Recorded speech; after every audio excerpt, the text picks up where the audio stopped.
درس عرفان القرآن البلال ہوٹل جی T road کالا جس میں مہمان خصوصی صاحبزادہ قاری محمد عبدالبقر صدیق صاحب محتمم جامعہ حنفیہ تعلیم الاسلام جیلم خصوصی شرکت فرمائی اور اپنے خیالات کا اظہار فرمایا۔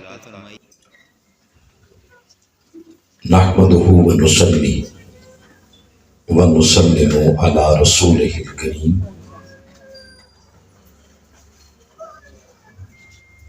اما بعد فاعوذ بالله من الشيطان الرجيم بسم الله الرحمن الرحيم قال الله تعالى في القرآن الحكيم هو الذي خلق السماوات والارض في 6 أيام ثم استوى على العرش يعلم ما يلج في الارض وما يخرج منها وما ينزل من السماء وما يعرج فيها وهو معكم أينما كنتم والله بما تعملون بصير صدق الله مولانا العظيم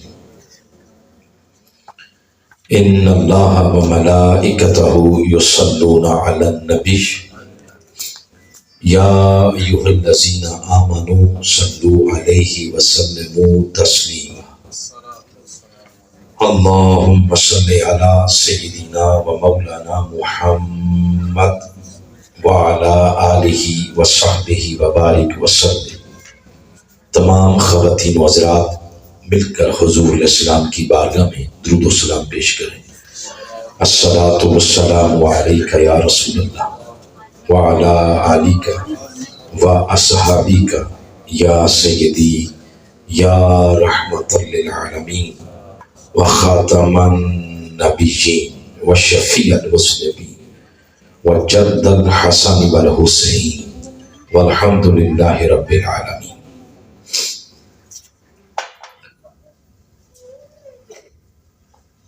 محترم المقام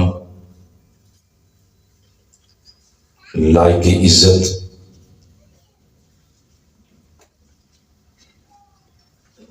آج کی اس مجلس کے مہمان خصوصی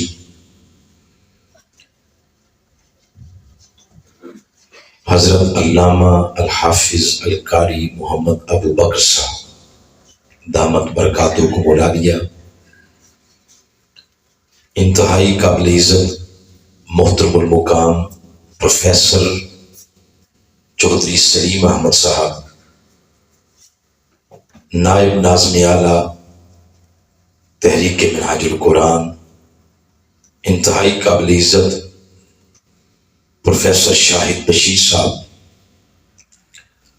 ضلعی صدر تحریک منہاج القرآن ڈسٹرکٹ جیلم، برادر مکرم چودھری احمد رضا صاحب صدر تحریک منہاج القرآن تحصیل جیلم، جملہ معزز قائدین تحریک منہاج القرآن، بالخصوص محترم حافظ مظہر حسین نقشبندی صاحب صدر منہاج القرآن علماء کونسل ڈسٹرکٹ جیلم، جملہ فورمز کے قائدین، بالخصوص منہاج القرآن ویمن لیگ کی قابل تکریم بہنیں، محترم ڈاکٹر مرتضیٰ صاحب اور محترم سید ارشد حسین شاہ صاحب، جملہ خواتین حضرات، الحمدللہ توفیق الہی سے آج ماہانہ درس عرفان قرآن کی نشست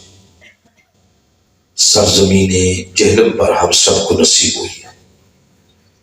پچھلی نشست باوجود یعنی موسم کی خرابی کی وجہ سے منعقد نہ ہو سکی۔ آج کی گفتگو میں ہم اپنے تسلسل کو بحال کرتے ہوئے سورۃ الحدید کی آیت نمبر 4 اس کا درس آج کی گفتگو میں شامل کریں گے۔ خوش نصیب ہیں وہ لوگ جنہوں نے اپنی زندگیوں میں قرآن کے ساتھ رشتہ ناطہ مضبوط کیا۔ حضور علیہ الصلوۃ والسلام نے یہاں تک ارشاد فرمایا النظر الی القرآن عبادت، قرآن حکیم کو فقط دیکھنا بھی عبادت ہے۔ اور جو لوگ اس کے ساتھ رشتہ دیکھنے سے 2 قدم آگے بڑھ کے مضبوط کرتے ہیں، اس کو سیکھتے ہیں، سکھاتے ہیں، اس پر حضور علیہ السلام نے فرمایا 1 حرف کے بدلے 10 نیکیاں ملتی ہیں۔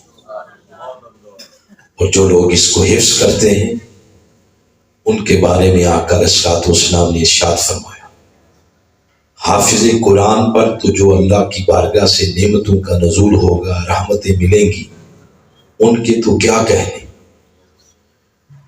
لیکن جو ان کے والدین ہوں گے روز قیامت ان کے سروں پر نور کے تاج رکھے جائیں گے،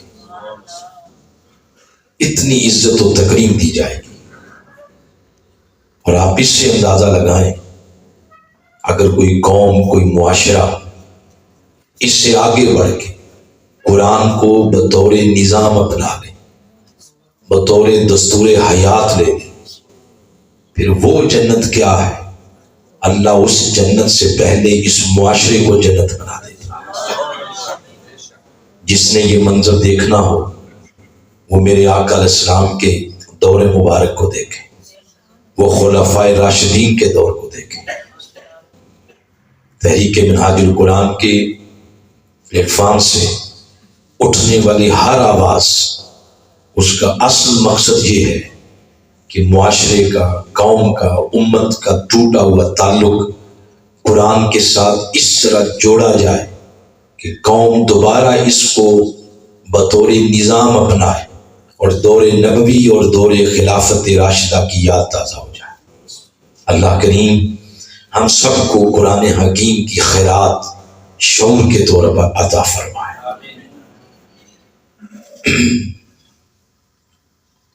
بہت ساری اب تمہیدی باتوں میں گئے بغیر تلاوت کردہ آیت کریمہ اس کے مضامین کو شامل گفتگو کرتے ہیں۔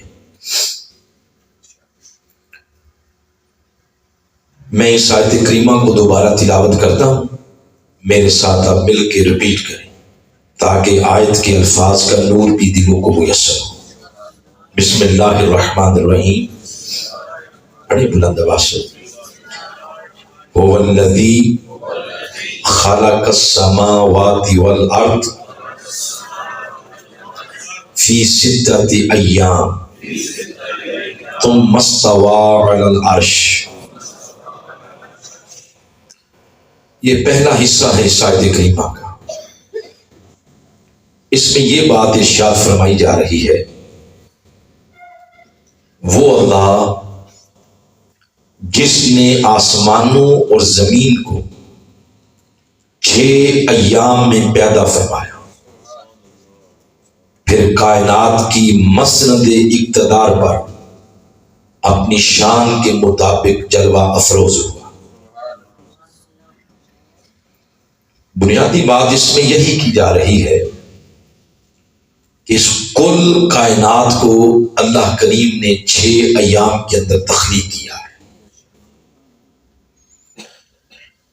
پچھلی ساری آیات کریمہ کے اندر اللہ پاک کی بہت ساری صفات بیان ہوئی، مثلا العزیز، الحکیم، قدیر، اول، آخر، ظاہر، باطن، علیم، اور اب اللہ کی شان خالقیت بیان ہو رہی ہے۔ زمین و آسمان کی تخلیق کی مناسبت سے، اللہ کریم کی تخلیق کی مناسبت سے 2 لفظ آئے، ایک ہے سماوات، دوسرا ہے ارض۔ ارشاد فرمایا ان کو 6 ایام کے اندر تخلیق کیا ہے۔ یہ بات قرآن حکیم میں تقریباً 7 مقامات پر اللہ نے ارشاد فرمائی کہ اللہ کریم نے زمین و آسمان کی تخلیق کو 6 ایام کے اندر مکمل کیا ہے۔ سورہ آراف کی آیت نمبر 54 ہے، سورہ یونس کی آیت نمبر 3، سورہ ہود کی آیت نمبر 7، سورہ فرقان کی آیت نمبر 59 ہے، سورہ سجدہ کی آیت نمبر 4، سورہ قاف کی آیت نمبر 38، اور یہ مقام سورہ حدید کی آیت نمبر 4۔ ان 7 مقامات میں سے 3 مقامات وہ ہیں جہاں اس لفظ کا اضافہ ہوا، وہ ہے وما بینہما، کہ جو کچھ ان آسمان و زمین کے درمیان ہے۔ اس سے پھر وہ سیارے بھی آگے سارے، مریخ، مشتری، نیپچون، زحل، عطارد، یہ سیارے، ستارے، فضائیں، کہکشائیں، تو کل کائنات کو اللہ کریم نے 6 ایام کے اندر تخلیق کیا ہے۔ پہلا لفظ استعمال ہوا ہے سماوات، یہ جمع ہے اور اس کی واحد ہے السماء، اور السماء کا معنی ہے ایک آسمان۔ سماوات ہو تو اس کا معنی ہے ایک سے زیادہ آسمان، اور وہ کتنے ہیں؟ خود اللہ کریم نے ارشاد فرمایا اللہ الذی خلق 7 سماوات، 7 آسمان اللہ کریم نے تخلیق کیے۔ ساتھ ہی لفظ آیا ہے ارض، قرآن حکیم میں جہاں بھی یہ لفظ آیا ہے، واحد کے لیے بھی ارض اور جمع کے لیے بھی ارض آیا، اور اس کا مطلب یہ نہیں کہ زمین ایک ہے، زمینیں بھی 7 ہیں، جیسے اس نے خود فرمایا اسی آیت کریمہ کے اندر، جب فرمایا 7 سماوات، آگے فرمایا وَمِنَ الْأَرْضِ مِثْلَهُنَّ، یہ جو ہن کی ضمیر کا مرجع ہے یہ سماوات، یعنی انہی 7 آسمان کی مثل اللہ کریم نے 7 زمینیں بھی پیدا کی۔ اور بخاری شریف کی حدیث ہے، حضرت سعید بن زید سے مروی ہے، اس حدیث مبارکہ میں تو حضور السلام نے خود اپنی زبان مقدس سے ارشاد فرمایا 7 اراضین، 7 زمینیں اللہ پاک نے تخلیق کی۔ تو تائید ہوگی آقا علیہ السلام کی اس فرمان سے کہ آسمان بھی 7 ہیں اور زمینیں بھی 7۔ پھر کیا وجہ ہے کہ قرآن میں جہاں بھی لفظ آیا سماوات جمع اور اس کے مقابلے میں ارض یہ واحد آتا ہے؟ وجہ اس کی کیا ہے؟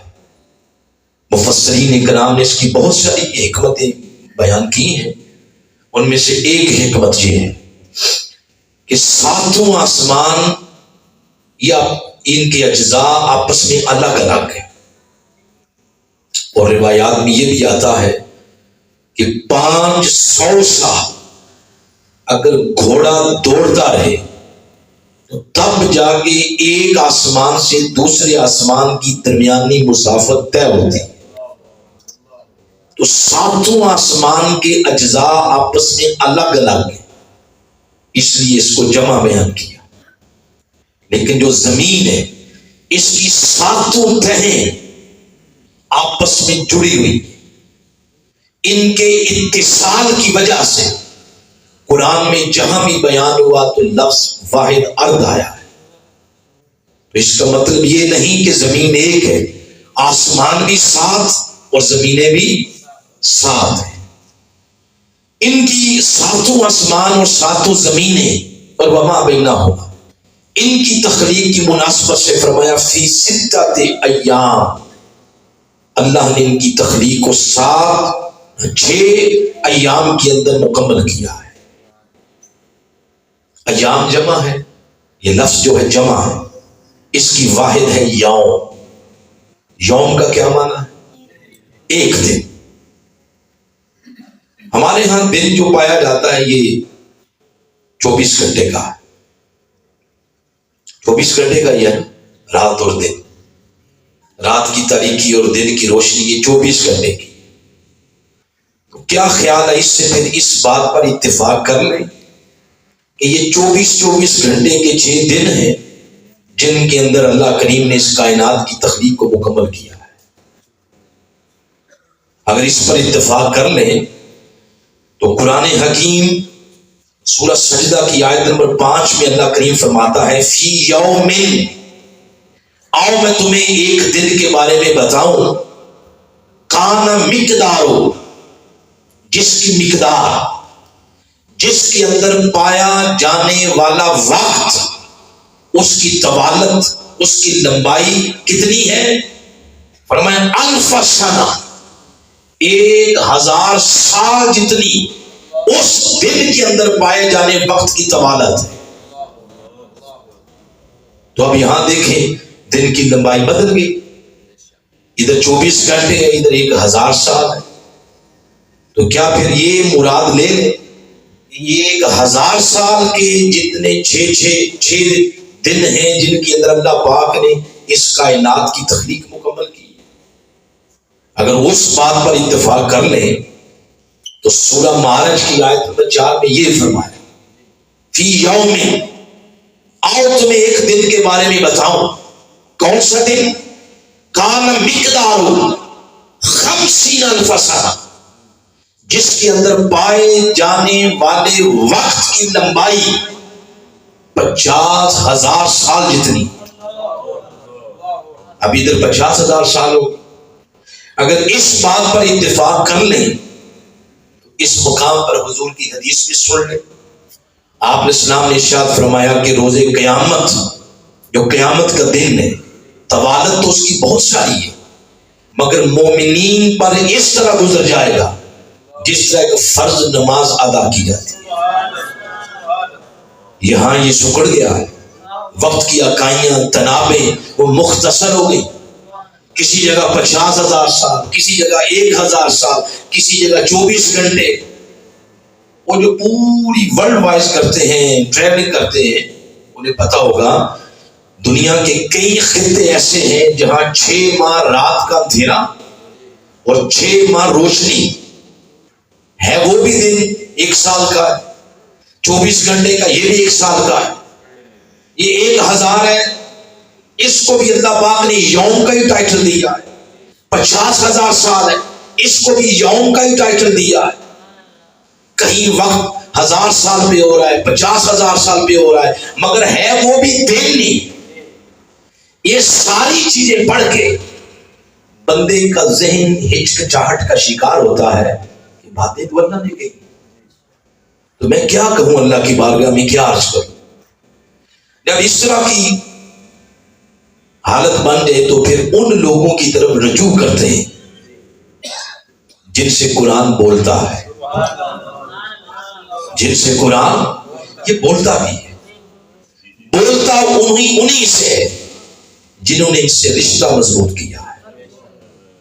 ہمارے اندر تو ایسے لوگ بھی ہیں جن کو پورا سال قرآن کی زیارت بھی نصیب نہیں ہوتی، رمضان میں بھی نصیب نہیں ہوتی، گھر کے گھر اجڑ گئے، ملک اجڑ گیا، گھروں سے لے کر یعنی گراس روٹ لیول سے لے کر تخت تک جدھر بھی آپ نظر اٹھائیں آپ کو ویرانگیاں نظر آئیں۔ وجہ کیا ہے؟ اس کے ساتھ تعلق ہم نے بنایا ہی نہیں۔ جن نے بنایا قرآن اس سے گفتگو کرتا، وہ ہر صدی میں موجود ہے۔ اگر ہم اس صدی یا پچھلی صدی کی بات کریں تو ایک فطرتی سی بات ہے، جو قریب چیز ہوتی ہے وہ ہمیں پیاری نہیں لگتی، ہمیں دور کے ڈھول سہانے لگتے ہیں۔ چلے ان 2 صدیوں 3 صدیوں کو چھوڑ دیتے ہیں، 4 5ویں کو بھی چھوڑ دیتے ہیں، 3ری صدی ہجری، وہاں ایک بزرگ بیٹھے، ان کا نام ہے امام راغب۔ یہ سرکار غوث پاک سے بھی پہلے کے، امام غزالی سے بھی پہلے کے۔ امام غزالی خود فرماتے ہیں کہ مجھے تو قرآن کا فہم امام راغب کی مفردات کے بغیر نصیب ہی نہیں ہوتا۔ اس کا مطلب ہے کہ وہ بھی عمر سے ان سے پہلے کے، وہ اپنی مفردات کے اندر لکھتے ہیں کہ دن سے مراد عام طور پر یہی ہے، یعبر بہ عن وقت طلوع الشمس الی غروبها، عام طور پر طلوع اور اس کا غروب ہی، مگر وقت قد يعبر به عن مدت من الزمان، اس سے آپ زمانے کی طویل ترین مدت بھی مراد لے سکتے ہیں. امام راغب یہ فرمایا. ایک اور مفسر ہے امام ابو سعود، وہ اپنی تفسیر کے اندر بات لکھتے ہیں، انہوں نے تو مطلع ہی صاف کر دیا. وہ فرماتے ہیں فی ستۃ ایام سے مراد، فی ستۃ ایام اے فی ستۃ اوقات، اس سے مراد 6 مراحل ہے، 6 ایام نہیں، اس سے مراد کیا 6 مراحل. اور جس سے ہم آپ کو ہر دفعہ یہ ترجمہ سناتے ہیں اور تیاری کر کے آپ کو سناتے ہیں، یہ اس صدی کے مفسر حضور شیخ الاسلام ڈاکٹر محمد طاہر القادری مدثر اللہ، آپ نے اسی تسلسل کو آگے بڑھاتے ہوئے جو ترجمہ کیا ہے وہ سنیں. آپ فرماتے ہیں وہی ہے خدا جس نے آسمانوں اور زمین کو 6 ادوار میں پیدا کیا. یہ کوئی نئی بات نہیں ہے عرفان القرآن، یہ بھی 1400 سال کی تاریخ کا تسلسل ہے. ادھر وہ کہہ رہے ہیں 6 مراحل، یہ فرمایا 6 ادوار. اور ان سب مفسرین کے پیچھے در حقیقت دنیا کے سب سے بڑے مفسر کا قول ہے، اور اس دنیا کے سب سے بڑے مفسر کا نام عبداللہ ابن عباس ہے. حبر الامہ کا خطاب ان کو حضور الاسلام نے دیا کہ میری امت کا سب سے بڑا مفسر قرآن یہ ہے. وہ فرماتے ہیں اس سے مراد ایام دنیا نہیں، اس سے مراد ایام آخرت کی طرح ایک طویل ترین مدت پر محیط یوم ہو سکتا. یہ عبداللہ ابن عباس نے فرمایا. اب اس ساری کی گئی گفتگو کو اکٹھا کرتے ہیں، رزلٹ نکال کے تو پھر آگے چلتے ہیں. اس ساری گفتگو یہ سے پتہ چلا کہ اللہ پاک نے 7 آسمان، 7 زمینیں، وما بینہما، سیارے، ستارے، نباتات، جمادات، حیوانات، سب کچھ 6 ایام نہیں بلکہ 6 مراحل، 6 ادوار، 6 سٹیپ اور 6 فیزز کے اندر اس کائنات کی تخلیق کو مکمل کیا. یہ ریزلٹ نکل آیا. اب اس ریزلٹ کی روشنی میں جب آگے چلتے ہیں تو ہم یہ قرآن سے پوچھتے ہیں کہ قرآن کی اس آیت سے آج کے پڑھنے والے قاری کو، سننے والے سامع کو، مطالعہ کرنے والے کو کیا ملا؟ اب یہ کیمسٹری کی کتاب تو نہیں ہے، فزکس تو نہیں ہے، سائنس تو نہیں ہے پروفیسر. یہ تو قرآن پاک، یہ تو کیمسٹری کی تائید کرتی ہے، یہ سائنس کی تائید کرتی ہے. اور خود کیا ہے یہ؟ ہدی للمتقین. کہیں فرمایا ہدی للناس، کہیں خصوصی ہدایت کے لیے فرمایا یہ متقین کے لیے ہدایت، کہیں یہ ہر کسی کو ہدایت دیتی ہے، وہاں فرمایا ہدی للناس. اس آیت کریمہ سے پھر ہدایت کیا ملی کہ اللہ پاک نے زمین و آسمان کی تخلیق کو 6 ایام کے اندر مکمل کیا ہے، 6 ادوار کے اندر. تو کیا ہدایت ملی؟ وہ جو ہدایت ملی ہے وہ یہ ہے، حضرت سعید بن جبیر رضی اللہ تعالیٰ عنہما، یہ عظیم تابعی ہیں، انہوں نے 2 باتیں لکھی کہ آج کے پڑھنے والے قاری کو، سامع کو اس آیت سے ہدایت کیا ملی ہے. وہ لکھتے ہیں کہ 2 باتیں ملی. ایک بات یہ، قرآن پڑھنے والے کی اللہ یہ تربیت کر رہا ہے اس آیت سے کہ کسی کام کے اندر بھی جلد بازی نہیں کرنی، کسی کام میں بھی جلد بازی نہیں کرنی.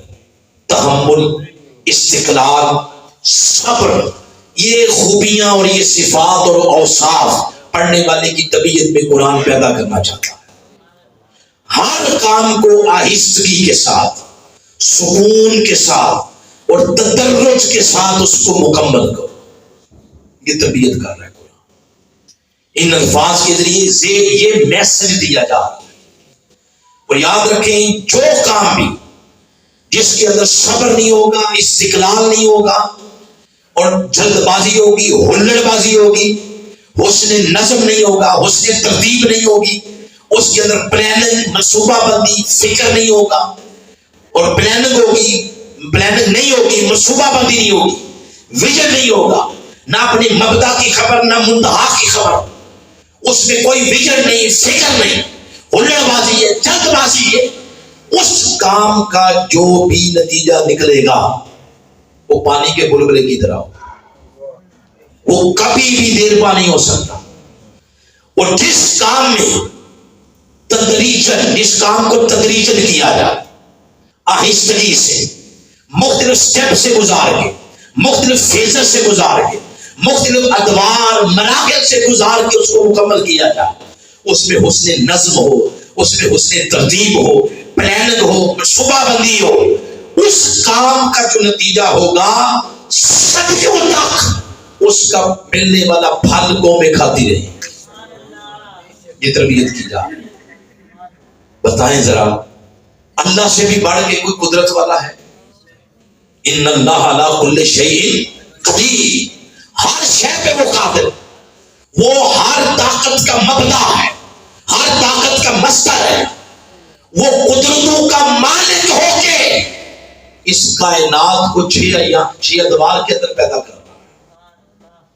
کیا خیال ہے؟ اگر وہ چاہتا تو ایک لمحے کے اندر نہیں بنا سکتا؟ بنا سکتا تھا۔ اگر وہ بنا لیتا تو کیا خیال ہے اس میں کوئی کمی رہ جانی تھی، کوئی نقص رہ جانا تھا؟ نہیں۔ یہ جو ہم بات بات پہ کہتے ہیں سبحان اللہ، بولے ذرا کیا مطلب ہے اس کا؟ اللہ ہر نقص اور عیب سے پاک ہے۔ جب وہ ہر نقص سے پاک ہے، ایک لمحے کے اندر اگر وہ کائنات بنا دیتا تو ہر نقص سے یہ پاک ہونی تھی، لیکن وہ قدرتوں کا مالک ہو کر کائنات کی تخلیق کو 6 مراحل سے گزار کے مکمل کر رہا ہے، تو ہمیں فرما رہا ہے انسان تو ہے ہی کمزور، تو ہے ہی محتاج، تو خطاؤں کا پتلا ہے، تو غلطیوں کا خطاؤں کا مرکب ہے، تجھے جلد بازی کیا ہے؟ جب میں قدرتوں کا مالک ہو کر اس کائنات کو 6 ادوار میں بنا رہا ہوں تو پھر لازم ہے کہ ہر کام کے اندر، تمہارے ہر کام کے اندر مختلف مراحل اور مختلف ادوار اور مختلف فیزز سے گزارنے کی کیفیت ہونی چاہیے، یہ خوبی ہونی چاہیے۔ تو پہلی اس آیت کریمہ سے تعلیم اور تربیت کی جو بات ملی یہ ملی۔ دوسری بات یہ ملی کہ یہ کائنات کوئی محض حادثاتی طور پر معرض وجود میں نہیں آئی۔ جیسے سائنس نے کہا کہ یہ دھماکہ ہو گیا، یہ دھماکہ ہو گیا، اور دھماکے کے نتیجے میں کیا بن گئی؟ یہ کائنات بن گئی۔ یہ دھماکہ وغیرہ نہیں ہوگا، اس کے پیچھے مکمل پلاننگ ہے، منصوبہ، اور یہ بھی سائنس کا پہلا موقف ہے۔ آج جدید سائنس اپنے موقف سے پیچھے آ گئی۔ جدید سائنسدانوں کو پڑھے، وہ لکھتے ہیں، کہتے ہیں کائنات کا ایک کائنات کی مخلوق، جمادات، حیوانات، نباتات، ان کی نشو و نما کا ایک پروسیس اس کو دیکھے، دل گواہی دے گا کہ اس کائنات کے بنانے کے پیچھے کسی کامل کی کامل منصوبہ بندی ہے۔ تو یہ حادثاتی طور پر معرض وجود میں نہیں آئی، اس کے پیچھے یہ اس بنانے والے کی ایک کامل منصوبہ بندی ہے۔ یہ بات اگر آپ اپنے ارد گرد دیکھنا چاہیں تو آپ دیکھ سکتے ہیں۔ آپ بیج بوتے ہیں زمین میں، شام کو بویا صبح نکلا ہے؟ نہیں، شام کو آپ نے بویا ہے کہ سورج کی تپش کو اللہ حکم دیتا ہے، وہ اپنا رول پلے کرتا ہے، اور زمین کی چھاتی کو پھاڑ کے وہ کمپل باہر نکلتی ہے، پودا نہیں سارا نکلتا، پھر کمپل ہے، پھر مین برستا اس پر، پھر وہ آہستہ آہستہ بنتا پودا، پھر اس میں اللہ خوشہ پیدا کرتا ہے، خوشے میں دانے، پھر سورج کو حکم دیتا ہے وہ اس کو پکاؤ، پھر رنگ آہستہ آہستہ اس کا تبدیل ہوتا ہے، پھر کسان کے ذہن میں وہ ڈالتا ہے کہ پک گئی ہے، جا کے کاٹ لو، وہ اس کو کاٹتا ہے، پھر خشک کرتا ہے، پھر تھریشر کرتا ہے، پھر مشین پہ جاتی ہے، پھر آٹا، پھر آگ جلتی ہے، چولہا، پھر روٹی بن کے آپ کے آگے آئے. اگر اللہ چاہتا یہ سارے مراحل درمیان سے مائنس کر سکتا تھا. پکی پکائی کھانا آپ کے سامنے آ جاتا، کھانا تو آ جاتا، لیکن اللہ کے وہ انوار تجلیات جو اس کومپل کے اندر نظر آ رہے ہیں وہ انسان کی آنکھوں سے اوجھل ہو جاتے ہیں. وہ فرما رہے ہیں انسان تو جس شے کی تخلیق کو دیکھ تیرا دل پکار اٹھے گا. سبحان اللہ. جس شے کی تخلیق کو دیکھ، جس مرنے کو دیکھے گا تجھے نظر آئے گا کہ اس کے پیچھے کسی کی منصوبہ بندی ہے. قرآن سے پوچھنا چاہیں تو سورۃ المومنون ہے، 23 نمبر سورہ. اس میں انسان کی تخلیق کا پروسیس بھی بیان ہوا ہے، مختلف مراحل. فرمایا وَلَقَدْ خَلَقْنَا الْإِنسَانَ مِنْ سُلَالَةٍ مِنْ طِينٍ. انسان کو مٹی سے بنایا. مفسرین لکھتے ہیں اس سے مراد آدم ہے. پھر آگے فرمایا ثُمَّ جَعَلْنَاهُ نُطْفَةً فِي قَرَارٍ مَكِينٍ. انسان کی تخلیق ایک نطفہ تولیدی قطرے سے ہوئی. مفسرین لکھتے ہیں اس سے مراد باقی انسان ہے، یعنی جو مٹی سے بنے آدم اور نطفہ سے جو بنے باقی انسان ہے. در حقیقت جو نطفہ ہے اس کی بنیاد بھی مٹی ہے. یہ جن خوراکوں سے بنتا ہے وہ خوراکیں کہاں سے نکلتی؟ زمین سے. تو بنیاد اس کی بھی مٹی ہی ہے. پھر آگے فرمائے تو یہاں سے شروع ہوا نا نطفہ، یہ پہلا مرحلہ ہے. پھر آگے فرمایا ثم خلقنا النطفہ علقہ. پھر رحم مادر کے اندر کچھ مہینوں بعد جونک کی صورت میں معلق وجود بنا دیا. پھر کچھ مہینے گزرے تو فرمایا فخلقنا العلقہ مضغہ. پھر اس کے بعد فرمایا کہ اس کو ہم نے گوشت کے لوتھڑے میں تبدیل کر دیا. کچھ مہینے گزرے، اگلے مرحلے میں اس کی تخلیق ڈال دی. فخلقنا المضغہ عظاما. اس میں ہڈیاں پیدا کر دی. کچھ مہینے گزرے تو فرمایا فکسونا العظام لحما. ان ہڈیوں پر گوشت چڑھا دی. اب یہاں تک تخلیق انسان کی بھی ہے، جانور کی بھی ہے. جانور بھی انہی مراحل سے گزرا ہے، لیکن جب انسان کی باری آئی آگے تخصیص کے ساتھ فرمایا ثم انشأناہ خلقا آخر. اس کو دوسری صورت میں بدل کر تدریجاً نشو و نما دی. پھر آگے فرمایا تبارک اللہ احسن الخالقین. جب یہ بن گیا اس کی آنکھیں، چہرہ، اس کے کان، اس کے نین نقش بن گئے، بنا کے خود رب کہہ رہا ہے تبارک اللہ احسن الخالقین. اللہ نے کتنی پیاری شکل بنائی ہے. اب دیکھیں اگر اللہ چاہتا یہ سارے درمیان کے جو پروسیس ہیں، یہ جو مراحل ہیں ان کو مائنس کر دیتا اور 5-5 6-6 فٹ کے انسان بنا بنا کے اللہ دنیا میں بھیجتا جاتا تو کیا ایسا نہیں کر سکتا تھا؟ کر سکتا تھا. لیکن ایک محلے سے دوسرے محلے میں جب وہ ٹرانسفر ہوا اس وقت جو اس کی جلوہ نمایاں ہیں وہ انسان کی آنکھوں سے اوجھل ہو جاتے ہیں. تو انسان تخلیق کے جس محلے کو دیکھے اس سے نظر آئے گا کہ اس کے پیچھے حسن نظم ہے، حسن ترتیب ہے، اس کے پیچھے اس کامل کی کامل منصوبہ بندی ہے. یہ سبق ملا ہے. میں اس سے جو اگلی بات کرنا چاہتا ہوں وہ یہ مشن جو مجھے تیار کر کے ہم جیسوں کو تیار کر کے آپ کے پاس بھیجتا ہے. ہم یہ ساری باتیں کو اماں جی کے پیٹ سے تو نہیں سیکھے ہیں. میں تو اکثر کہا کرتا ہوں کہ میں نہیں بول دی، میرے جو میرا یار بول. ہم یہ گھر سے نہیں سیکھ کے آئے. اس مرکز علم و عرفان پہ جاتے ہیں، وہاں چوڑیاں پھیلاتے ہیں، خیرات ملتی. یہ جو مشن ہے یہ بھی کوئی پاکستان کی اسٹیبلشمنٹ نے نہیں بنایا. یہ کوئی دھماکہ نہیں ہوا، کوئی حادثہ نہیں ہوا ملک میں کہ آگے بڑھ کے طاہر القادری صاحب نے اس حادثے کو کیچ کروا دیا اور دوسرے دن جماعت بن گئی اور تحریک بن گئی. ایسا نہیں ہوگا. اس کے پیچھے بھی مراحل ہیں. تو یہ ہمارے جتنے مجھ سے سینئر احباب یہاں بیٹھے ہیں انہوں نے وہ لٹریچر پڑھا ہوگا، مراحل ستہ، منہاج القرآن اور مراحل ستہ. یہ مشن بھی مراحل ستہ سے گزرا. پہلے مرحلے کا نام ہے دعوت.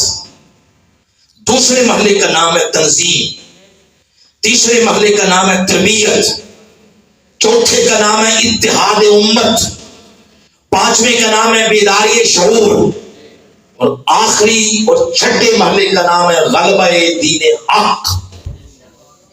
یہ 6 مراحل ہیں اس تحریک اور مشن کے۔ یہ راتوں رات چھو کرنے سے نہیں بنا، کوئی حادثہ نہیں ہوا، کوئی واقعہ نہیں ہوا کہ ہم نے آگے بڑھ کے ہوشیاری اور چلاکی کے ساتھ کیش کروا کے لوگوں کے جذبات کے ساتھ کھیل کے یہ تحریک بنا دی اور تحریک بلڈ اپ ہو گئی اور راتوں رات۔ اس کے پیچھے محنت ہے، یہ مختلف ادوار سے گزرا۔ کب؟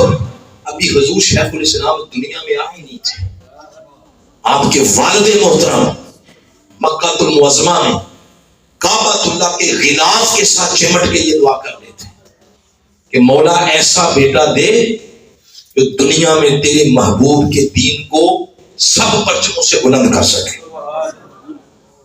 کچھ دنوں بعد آقا علیہ السلام کی زیارت ہوئی، آپ نے بشارت سنائی کہ فرید الدین آپ کو مبارک ہو، اللہ نے آپ کی دعا کو قبول کر لیا۔ یعنی حضور شیخ الاسلام کی شکل۔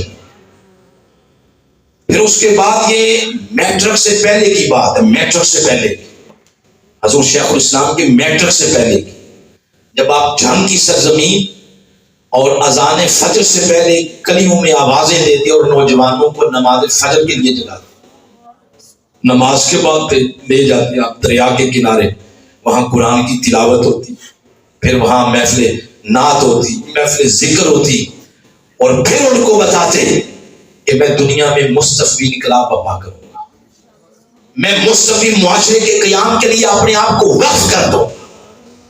یہ دیکھیں کب سے پلاننگ ہو رہی۔ پھر آپ نے دروس شروع کیے، کراچی سے خیبر آزاد کشمیر پورے ملک کے اندر دروس فن قرآن شروع کیے۔ جنہوں نے لوگوں کو دعوت دی، جنہوں نے دعوت قبول کر لی، اس مرحلے سے گزر گئے، ان کو دوسرے مرحلے میں داخل کر دیا، وہ ہے تنظیم، تحریک بنا دی۔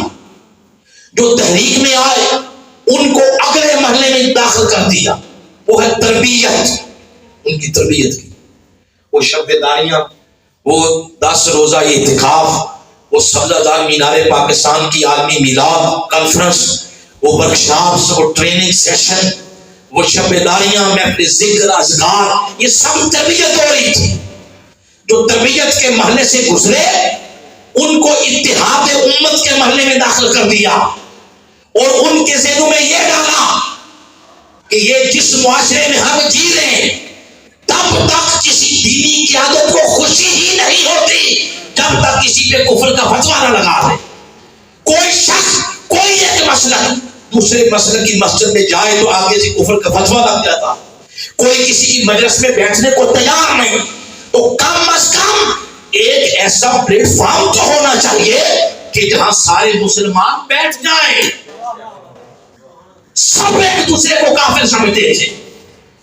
اس صدی کے اندر شیخ الاسلام نے ان کو بتایا ہے کہ تم کافر نہیں، تم سب مسلمان ہو، تم سب مسلمان ہو۔ اتحاد امت کا شعور دیا، اور جب اتحاد امت کے اس مراحل سے گزرے پھر ان کے شعور کی کھڑکیوں پہ یہ دستک دی۔ اپنے حالات کا جائزہ تو لو۔ وعدہ کیا تھا اللہ کے رسول کے ساتھ اور یہ ملک ملا اور ہم جہاں کی سمجھ رہے، بیداری شعور۔ اب یہ مشن اسی مرحلے سے گزر رہا، بیداری شعور۔ انشاءاللہ یہ مرحلہ مکمل ہوگا، آگے جو مرحلہ آئے گا غلبہ دین حق، انشاءاللہ اللہ کی مدد ہوگی، آقا علیہ السلام کی نظر عنایت ہوگی، اس ملک سے طاغوت کے سارے پرچم سرنگو ہوں گے، اور حسین کے نانا کے دین کا پرچم سب سے اونچا ہوگا۔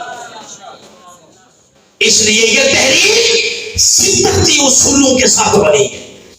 واللہ جھوٹ ہو زبان چل جائے، یہ تحریک منہاج القرآن، یہ اللہ کی جو فطرتی اصول ہے ان اصولوں کے تحت بنی ہے، اور جو فطرتی اصولوں کو تحت بنتی ہے اس کو کبھی گرہ نہیں لگتا، اس کو کبھی گرہ نہیں لگتا۔ یہی وجہ یہ جہاز کی سپیڈ سے یہ مشن جا، جہاز کی سپیڈ کے ساتھ تو یہ فطرتی اصولوں کے ساتھ، اور فطرتی اصول یہی ہے کہ 5 مرلے کا مکان بنانا ہے، یا پلازا بنانا ہے، یا کوئی انسٹیٹیوٹ بنانا ہے، یا کوئی کالج یا یونیورسٹی ہے، جو کام بھی کرنا ہے اس کے اندر اگر تدرج نہیں، اس کے اندر اگر پلاننگ نہیں، حسن نظم نہیں، تو فرمایا حضور اسلام نے سمجھ لو العجلۃ من الشیطان، وہ رب کی طرف سے اس کی توفیق نہیں ہوئی، اس میں شیطان کی مداخلت ہوئی ہے۔ اور جس کے اندر حسن نظم پایا جائے، ترتیب، پلاننگ، تدرج یہ پایا جائے، تو اس پر حضور نے فرمایا تعوذ من الرحمن، سمجھ لو اس کام کی توفیق کس طرف سے ہے؟ اللہ کی طرف سے ہے۔ اس کے بعد پھر آگے لفظ استعمال ہوا، یہ کائنات کی تخلیق 6 ادوار کے اندر مکمل ہوئی، پھر آگے فرمایا ثم استوى علی العرش، بولے ذرا ثم استوى علی العرش، پھر وہ اپنی شان کے مطابق مسند اقتدار پر جلوہ افروز۔ لفظ ہے استوا، لغوی معنی اس کا یہی ہے بیٹھنا، ہم بھی اسی کیفیت میں نا بھی استوا بیٹھنا، تو بیٹھنے کا معنی اس لفظ کا تب کیا جائے گا جب یہ انسان کی نسبت سے آئے گا، تو یہاں انسان کی نسبت سے نہیں ہے، یہاں اللہ کی نسبت سے، انسان کی نسبت سے آیا نیک مقام پہ۔ سورۃ المومنین وہی جو میں سنا رہا تھا، یہ نوح علیہ السلام کے لیے آیا۔ نوح علیہ السلام جو یہ آیت نمبر ہے 27 سورہ مومنون کی، تو صبح و شام قوم کو ڈراتے تھے، یہ تم میری بات نہیں مان رہے، میں تمہیں جس نظام کی طرف بلا رہا ہوں تم نہیں مانتے، تو ڈرو اس وقت سے جب اللہ کا عذاب آئے گا، پھر سنبھلنے کا موقع نہیں ملے گا۔ تو ایک دن اس قوم کے کچھ سرپنچ کہنے لگے کہ نو یہ صبح و شام ڈرایا نہ کرو ہمیں، جو لے کے آنا لے آؤ۔ پنجابی میں کہتے ہیں جڑا سپ کھڑنا کھڑ لے، یہ کہا۔ اس پر پھر رب تعالیٰ نے فرمایا نو ان بدبختوں کی یہ جرت کہ یہ تجھے یہ کہہ رہے ہیں کہ جو لے کے آنا لے آؤ، اب ایسا کرو فَأَوْحَيْنَا إِلَيْهِ أَنِ اصْنَعِ الْفُلْكَ، اب کشتی بنا لو۔ پوچھا مولا کیوں؟ فرمایا عذاب آنے والا ہے پانی کی شکل میں، سیلاب، طوفان، اور یہ سب غرق ہو جائیں گے۔ عرض کیا مولا یہاں کہاں پانی آئے گا، ریتلے میدان، پہاڑ یہ سارے؟ تو فرمایا نہیں، وَفَارَ التَّنُّورُ، جیسے تندوروں سے آگ نکلتی ہے ایسے پانی زمین اپنے چشمے کھول دے گی، تو کشتی بنا لو۔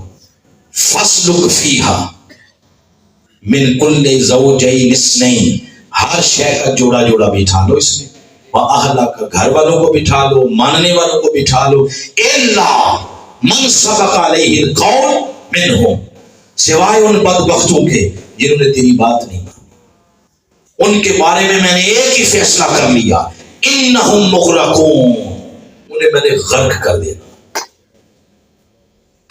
یعنی سے یہ پتا چلا کہ جب مصلحین تھک جائیں بلا بلا کے، اور جن کو بلا رہے ہیں وہ آگے سے تانے ہی دیتے رہیں کہ جڑا سب کڑنے کڑ لیں، آگے سے یہی کہتے رہیں یہ ایجنٹ ہے، یہ ایجنٹ ہے، آتے ہیں تو بریف کیس بھر کے لے جاتے ہیں۔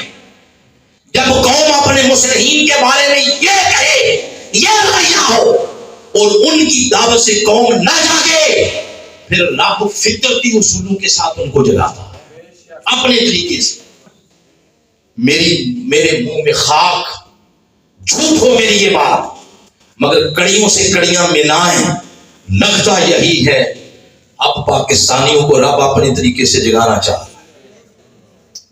تم نے نہیں مانی بات، جس نے میرے محبوب کے دین کا نام لیا اس طرح تمہیں بلایا جا رہا ہے، مصطفی انقلاب، مصطفی معاشرے کا قیام، تم نے آگے سے سوائے تالوں کے کچھ دیا ہی کوئی نہیں۔ اب لگتا یہ ہے کہ پاکستان اس کو اللہ پاک اپنے طریقوں سے جگانا چاہتا۔ رستے میں کوئی درجن سے زیادہ پٹرول پمپ پھرے، تیل نہیں ملا۔ اور احمد رضا صاحب کو میں کہہ رہا تھا کہ دعا کریں میں پہنچ جاؤں آپ تک۔ اس طرح کے معاملات اب بڑھنے جا رہے ہیں، پیٹرول، پھر آٹا، پھر کھانے پینے کی چیزیں، پھر ایک دوسرے کو کھائے گا انسان۔ یہ ہے اس کا فطرتی وہ جو عذاب کا جب کوڑا برساتا ہے. تو میں یہ عرض کرنے لگا ہوں کہ جب قوم نہ مانے تو پھر رب اپنے اصولوں کے ساتھ اور ایک اپنے طریقے سے جگاتا ہے قوم کو. مگر تب کیا پچھتانا جب چڑیاں چپ گئے تھے. پھر فرمایا نوح مجھے پتا ہے تیرا دل بڑا نرم ہے، تو پھر جب ان کو ڈوبتا دیکھے گا تو دعا کرے گا ولا تخاطبنی، پھر میرے ساتھ بات نہیں کرنی فی الذین، ان کے بارے میں ظالموا، جنہوں نے اپنے پاؤں پہ کلہاڑی خود ماری ہے. انہم مغرقون، انہیں میں نے غرق ہی کرنا. آگے پھر وہ لفظ آ گیا جس کی وجہ سے میں نے یہ ساری بات لی. وہ آ گیا استوی، فاذا استویت، استوا سے استویت، کہ جب نوح تو اس میں بیٹھ جائے، تو انسان کی نسبت سے آیا نا، تب ترجمہ کیا بیٹھنا، لیکن اس آیت میں انسان کی نسبت سے نہیں آیا، یہ تو رب کی نسبت سے آیا ہے. تو اب ہم یہاں نہیں کر سکتے ترجمہ اللہ بیٹھا.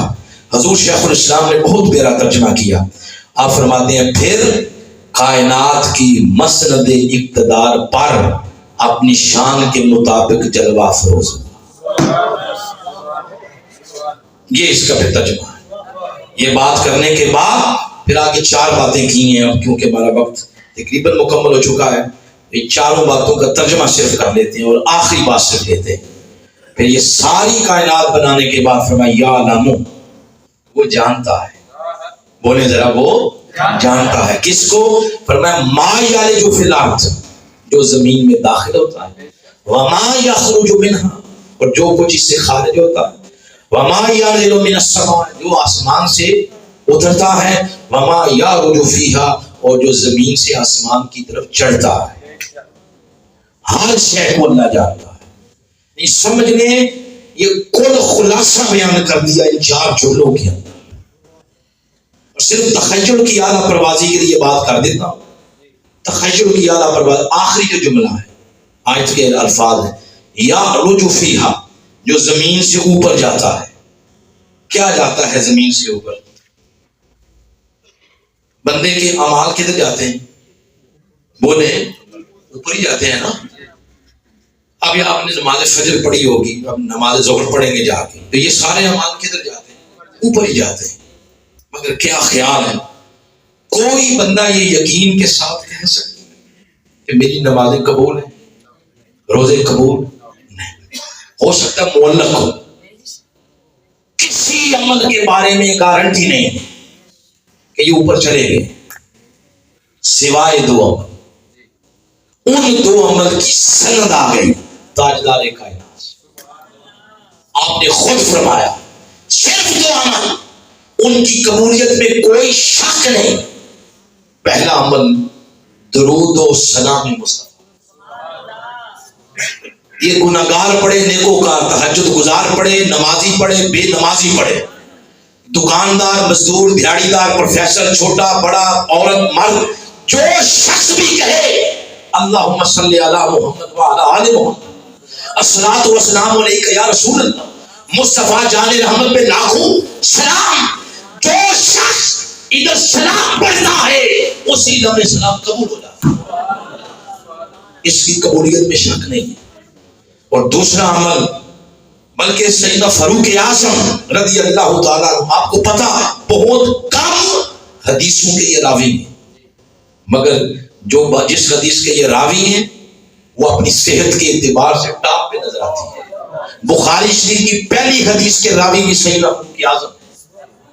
وہ فرماتے ہیں عن عمر بن الخطاب قال ان الدعاء موقوف بین السماء والارض، کہ دعائیں آسمان و زمین کے درمیان جا کے موقوف ہو جاتی ہیں، لٹک جاتی ہیں.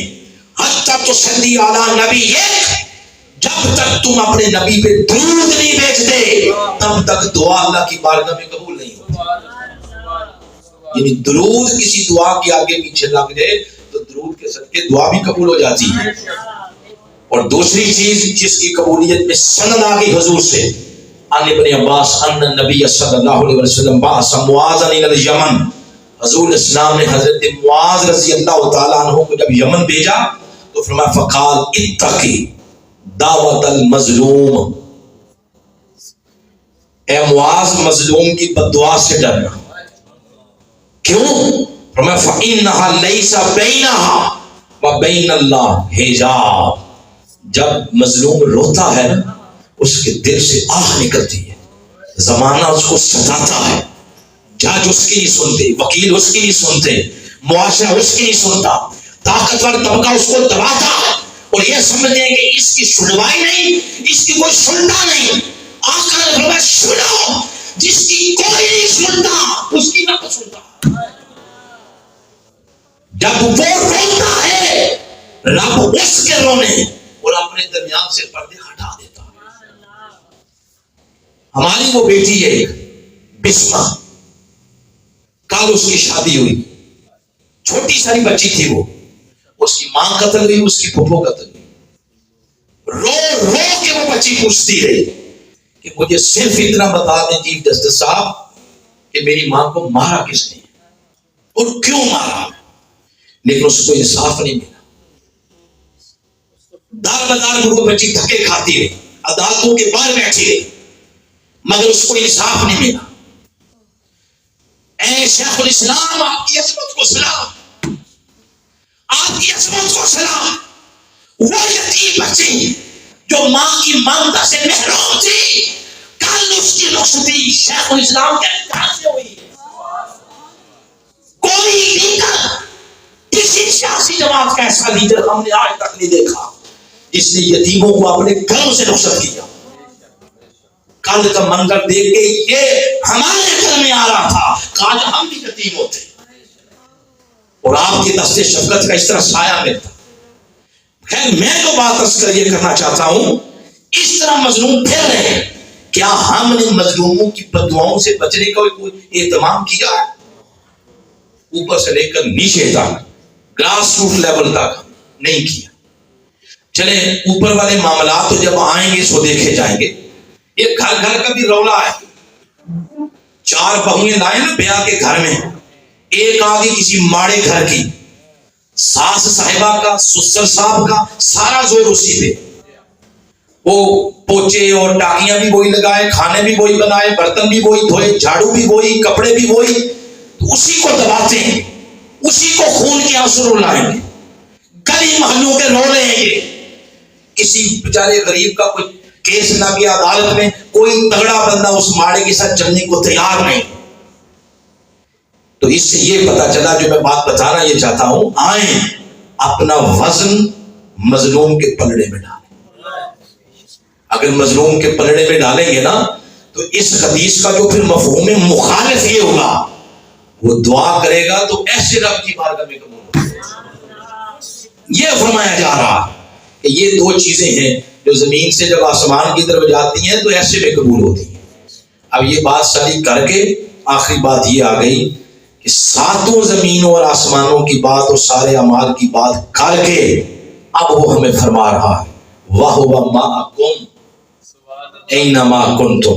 تم جہاں بھی ہو، زمین پہ ہو، مریخ پہ ہو، مشتری پہ ہو، نیپچون پہ ہو، خلوت میں ہو، جلوت میں ہو، اکیلے ہو، رات کے اندھیرے میں ہو، دن کی روشنی میں ہو، جہاں بھی ہو، وَهُوَ مَعَكُمْ، اللہ تمہارے ساتھ ہے.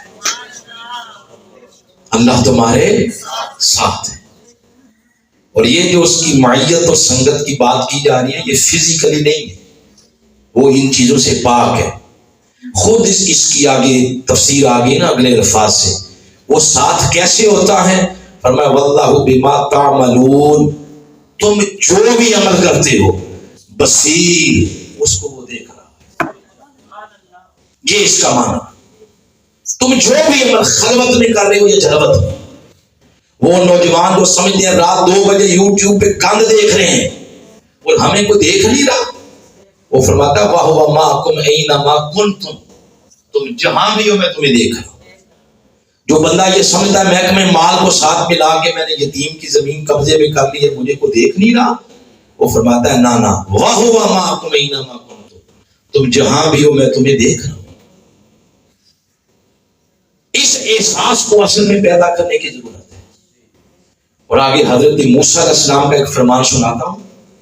انہوں نے ایک دن اللہ کی بارگاہ میں عرض کیا مالک اینا آجدک یا رب، مولا میں اگر تجھے ملنا چاہوں تو کہاں ملے گا؟ تجھے ملنا چاہتا ہوں. تو یہ دل کے کانوں سے سنے آخری باتیں. تو فرمایا قال یا موسیٰ اذا قصدت الی، جو ہی تو نے میرے بارے میں سوچا، قد وصلت الی، سمجھ لے تیری ملاقات ہو گئی ہے مجھ سے. جو نہیں تو نے میرا ارادہ کیا. اور حضور کی حدیث سنیں، اور حدیث قدسی ہے، یعنی اللہ فرما رہا اپنے محبوب سے، محبوب میرے بندوں کو بتاؤ انا مع عبدی، میں بندے کے ساتھ ہی ہوتا ہوں اذا ذکرنی، جب وہ میرا نام لیتا ہے، جب مجھے یاد کرتا ہے.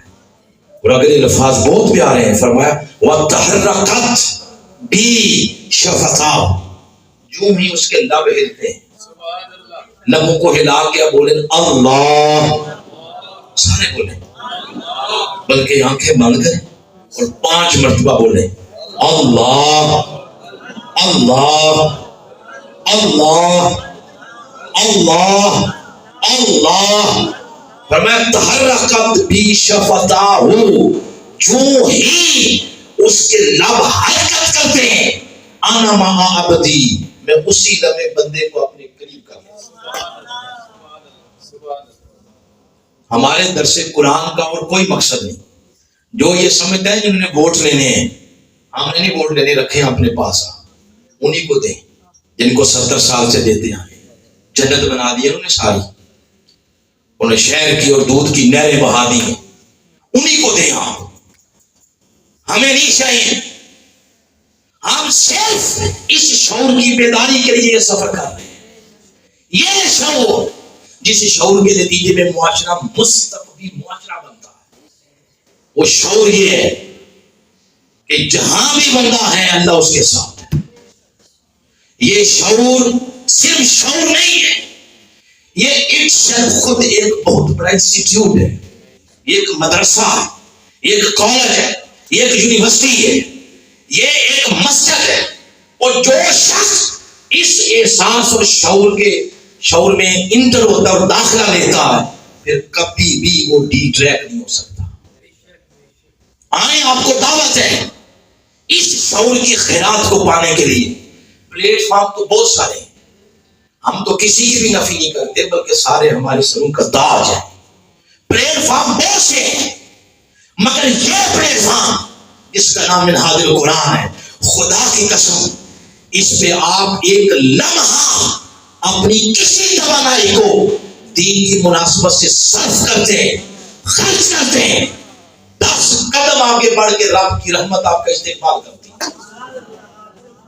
اقوام عالم میں کوئی ملک، کوئی جگہ ایسی نہیں جہاں اس احساس کی خیرات کو کرتے کرتے تقسیم نہیں کر رہا.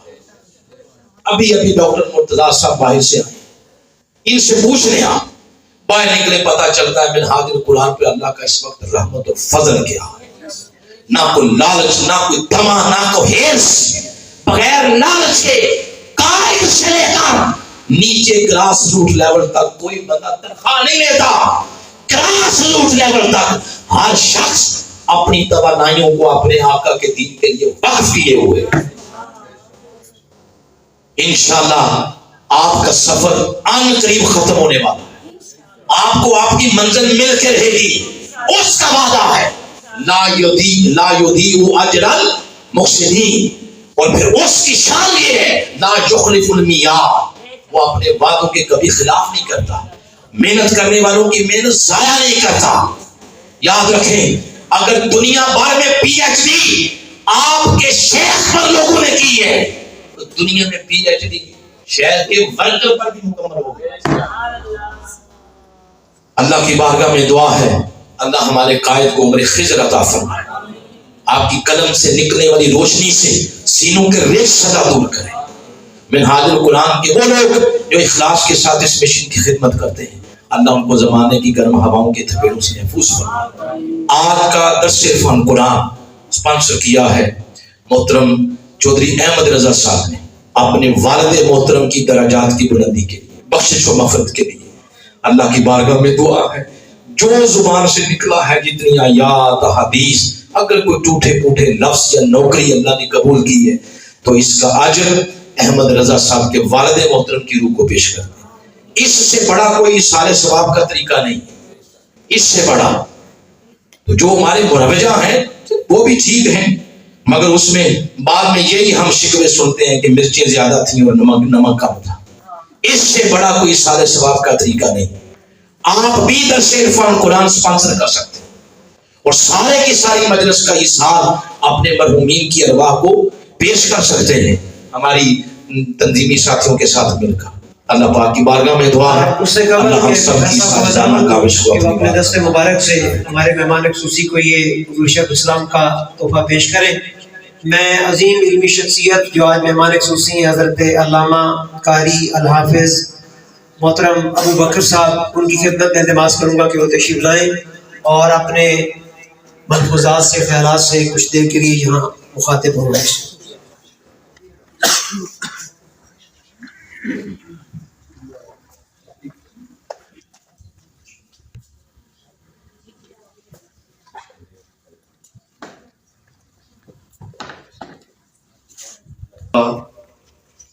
اس پروگرام میں حاضری کی سعادت کا موقع ملا ہے اور مجھے بڑی خوشی ہوئی. ماشاءاللہ قرآن مجید فرقان حمید کی جس خوبصورت انداز میں تفسیر اور تشریح بیان کی گئی ہے، میں حضرت کا بھی تہ دل سے شکر گزار ہوں. اور اس پروگرام کے جملہ منتظمین، خاص طور پر برادر مکرم مولانا حافظ مظہر حسین نقشبندی صاحب مدظلو کا، جنہوں نے مجھے بڑے خلوص اور محبت کے ساتھ اور بڑی تاکید کے ساتھ اس پروگرام کی دعوت دی اور اس قابل سمجھا کہ آپ جیسے پڑھے لکھے اور دینی جذبہ رکھنے والے لوگوں میں کچھ لمحات آ کر گزار سکوں. تو میں سب کا اور جملہ حاضرین کا، اپنی ماؤں بہنوں کا سب کا شکر گزار ہوں.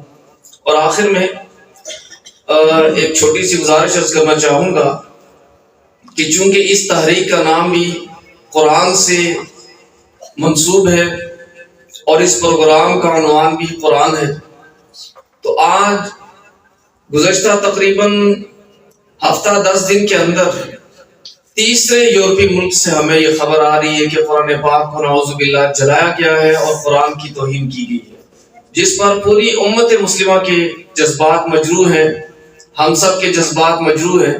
تو اس پروگرام کی وساطت سے بھی ہم عالمی طاقتوں سے اس پر احتجاج کرتے ہیں اور یہ مطالبہ کرتے ہیں کہ جب آپ پوری دنیا کو مذہبی آزادی کا درس دے رہے ہیں تو پھر مسلمانوں کی مذہبی آزادی کہاں ہے؟